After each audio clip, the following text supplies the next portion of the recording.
0 km. Et pour moi, c'est le grand départ d'une grande aventure. Donc voilà, je suis à Vézelay, le point de départ du grand pèlerinage jusqu'à Saint-Jacques-de-Compostelle. Je suis parti donc de chez moi ce matin. J'ai fait presque 140 km. Et là, il est que 14h30.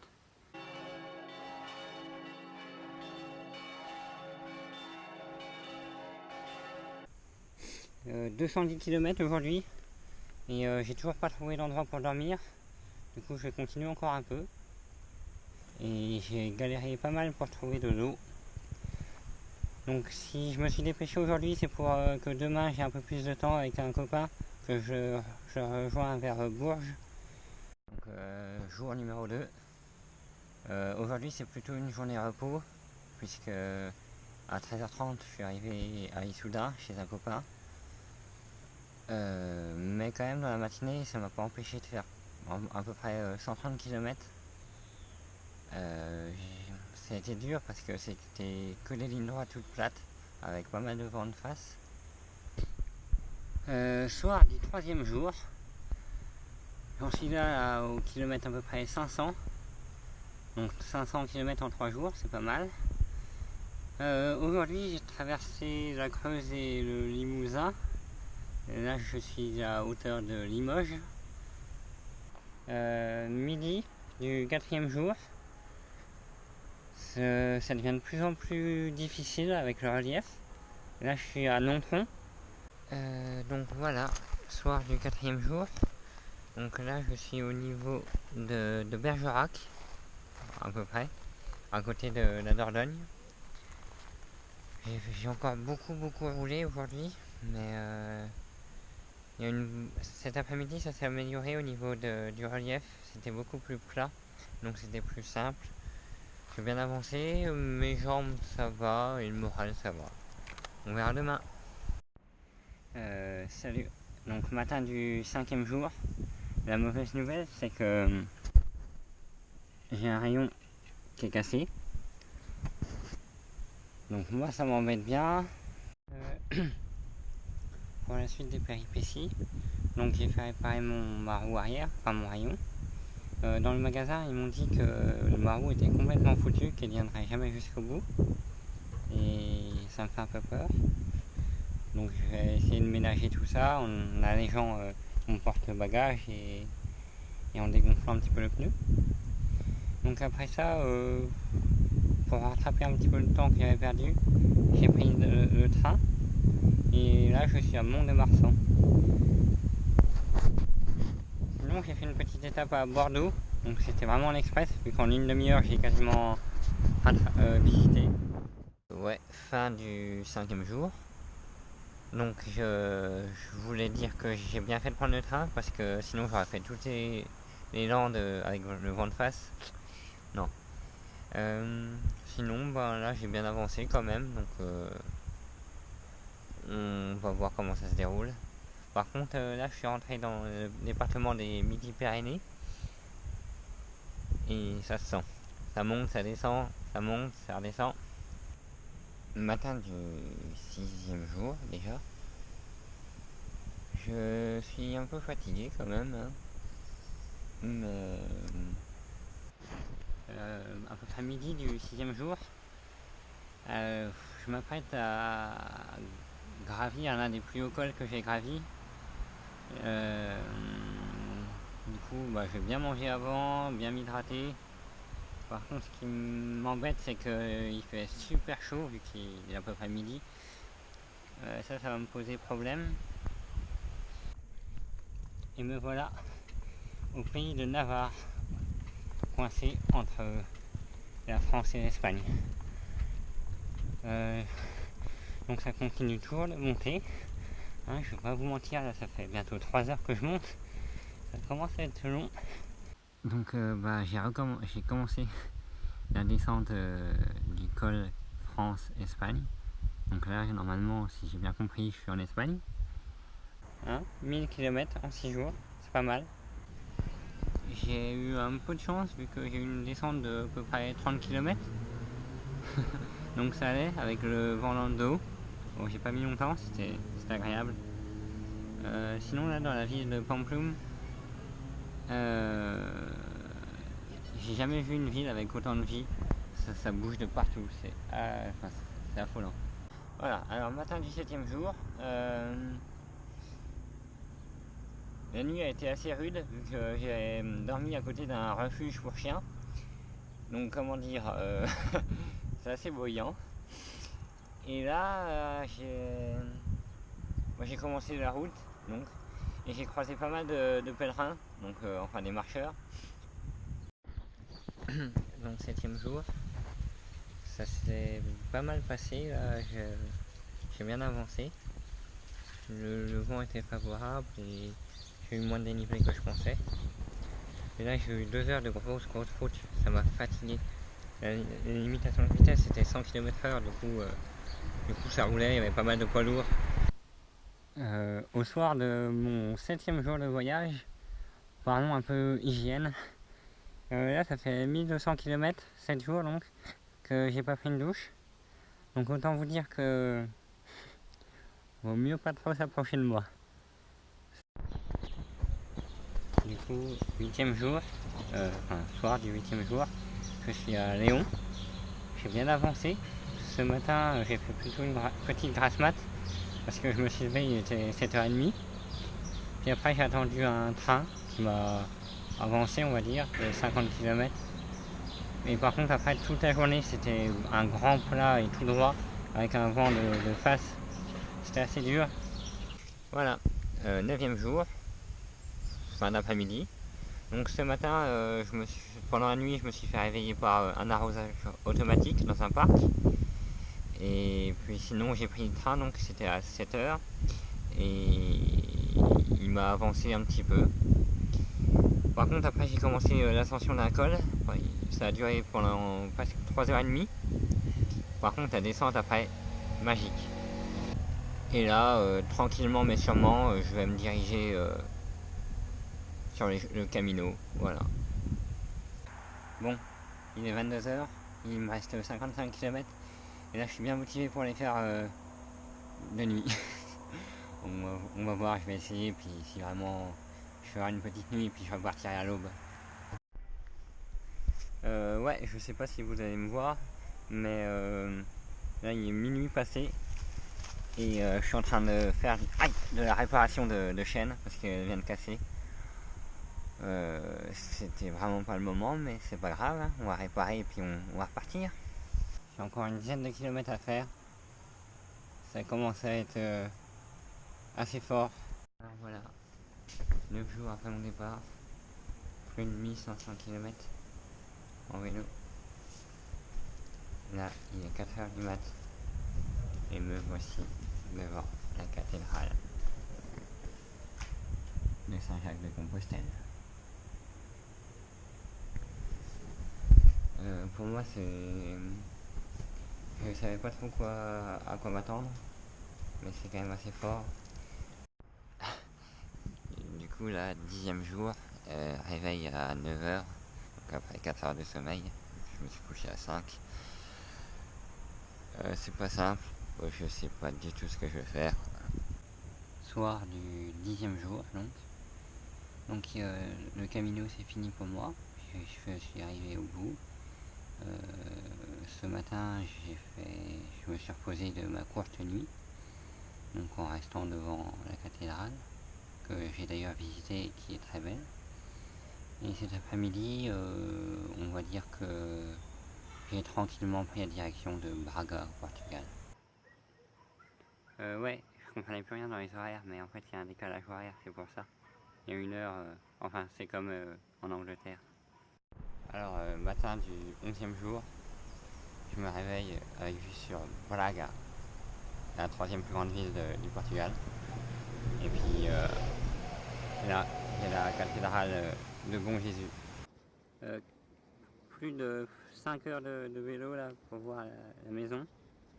Et au final, il y a une clôture qui l'entoure. Donc, comment dire, je suis un petit peu dégoûté. Aujourd'hui, alors on doit être le jour numéro 12. Je me suis réveillé à 1 heure du mat pour visiter Porto de nuit, à l'heure où les touristes sont sagement en train de dormir. Puis du coup, après j'ai pris le train qui m'a emmené à Fatima, mais la gare est à 20 km de la ville, et vu que c'est que les montagnes, ça m'a pris beaucoup de temps. Puis par la suite c'est pareil, c'était que des montagnes, ça m'a pris beaucoup trop de temps. Et là je devais être à Mafra, mais même problème, la gare est à 5 km. Et vu que ça... Donc ça m'arrange pas du tout. Sinon ouais il est 9h15 et il fait déjà nuit noire quasiment. Donc là je suis un peu désespéré. Ça y est, 13 jours après mon départ, j'ai réalisé l'accomplissement du voyage, c'est-à-dire aller au Cabo da Roca. C'est le point le plus à l'ouest de l'Europe continentale. Euh, Après plus de 1750 km et quelques centaines en train, c'est formidable. Par contre, il a fallu que j'arrive ici pour que je casse mon deuxième rayon de vélo. Donc il va falloir que je trouve un magasin de vélo assez rapidement. Sinon, c'est dommage, la vue, il y a un brouillard qui nous cache un petit peu tout ça. Mais, mais c'est pas grave, le fait est là. J'y suis arrivé. Au Décathlon, ils n'ont pas pu me réparer le rayon. Ils m'ont indiqué un autre magasin de vélo. Bon, il était à l'opposé de la ville, mais donc ils ont bien pu faire ça et 3 fois moins cher qu'en France. Donc moi, j'ai pas à me plaindre.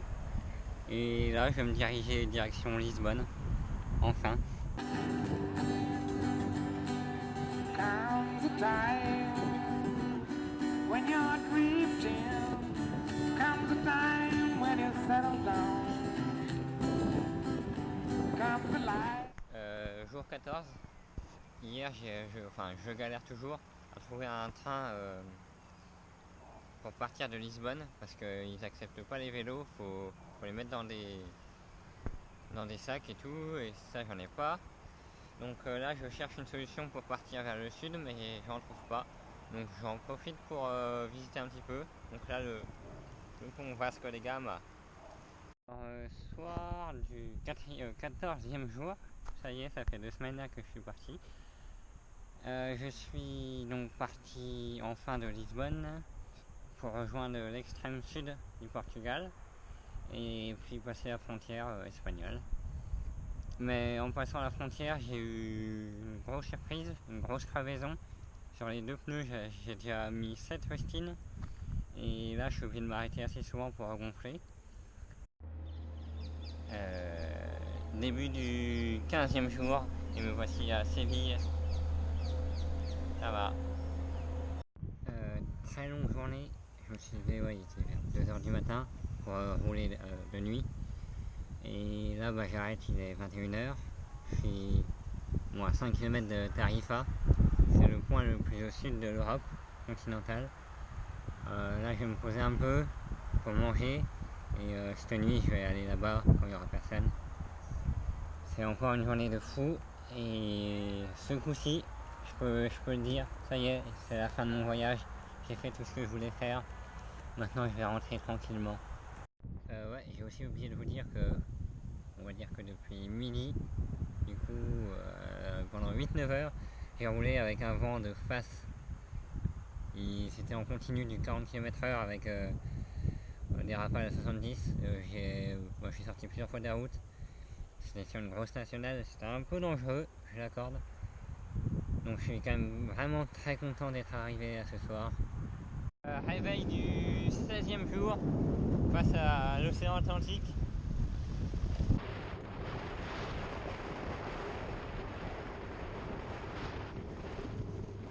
Ça y est, je suis au point le plus au sud de l'Europe continentale, à Punta de Tarifa. Il y a un vent époustouflant, mais puis on ne peut pas accéder sur la petite île qui est vraiment en fait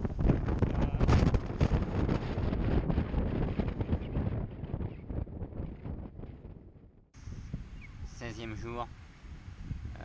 Ce matin, donc j'étais à Tarifa, le point le plus au sud. Et après, par contre, j'ai eu un très gros vent de face sur le national. J'ai marché pendant 1 heure le long dans l'accotement.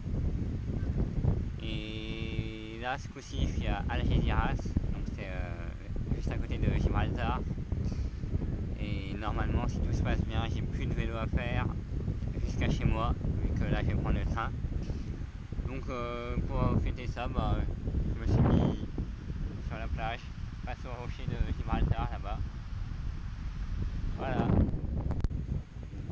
Du coup, je sais pas si ça se verra sur la caméra, mais j'ai des grosses traces de bronzage quand même, au niveau des bras, des cuisses, et même un peu des pieds, mais du coup, 17e jour, il est 3h du mat, même 4h je crois, je suis complètement déréglé, mais c'est pas grave. Je suis à Madrid, j'en ai en profité pour faire un tour dans la ville, et en fait j'ai pas mal galéré pour trouver un train, parce qu'au final ils prennent pas les vélos, et du coup je me suis rabattu sur l'option bus. Ça s'avère pas cher et assez rapide, donc c'est pas mal. Demain je vais essayer de rejoindre Barcelone. Soir du 17e jour, donc j'ai commencé la journée à Madrid. J'ai pas mal galéré à sortir de la ville avec mon vélo, il n'y a aucun transport en commun qui voulait le prendre. Finalement j'ai été dirigé autre part et il y a un bus qui a bien voulu m'emmener donc à Barcelone. Ce bus il a duré 8 heures, 8 heures assis sur un siège où il n'y a vraiment pas de place, c'était assez chiant. Mais là, j'ai face à moi Barcelone. Toujours de nuit parce que au moins il n'y a pas trop de touristes qui me font chier.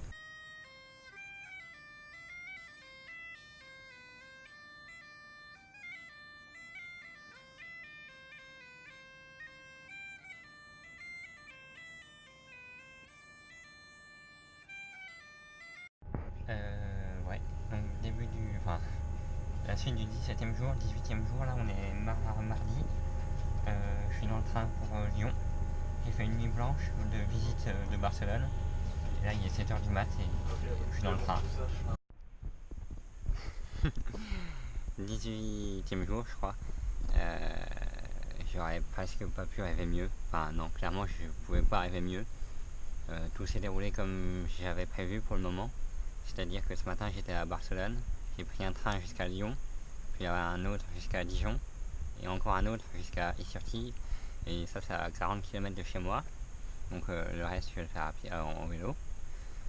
Donc c'est cool, c'est 2 jours avant ce que j'avais prévu. Voilà.